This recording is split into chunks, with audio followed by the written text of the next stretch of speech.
Cavan idim, bir gözəli sevirdim. Hərdən saçlarına tumar verirdim, hərdən uzaqdan tamaşa edirdim.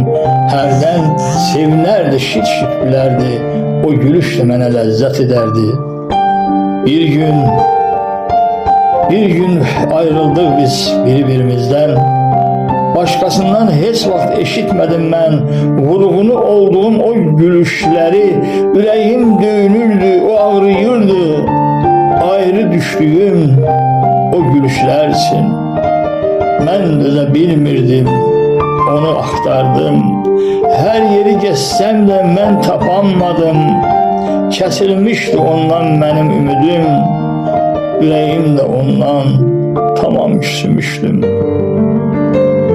Əlimi də ondan tamam üzmüşdüm. Küsmə ürəyim, küsməsən belə. Ax onsuz neylərsən, axı sən ölərsən. Sənə yalvarıram biraz səbr elə. Hardan olsa ondan xəbər gətirirəm. İnan ki səni də sevindirərəm. Bir gün bir məclisə dəvət almışdım. Bir kənarda sakitcə mən oturmuşdum. Vağzalı salındı, hamı əl saldı. Təzə bəy gəlin qol-qola gəldi. Qəfildən onlara gözüm sataşdı. Elə bil ağlım da başımdan çıxdı. Sevdiyim o gözəl ərə gedirdi.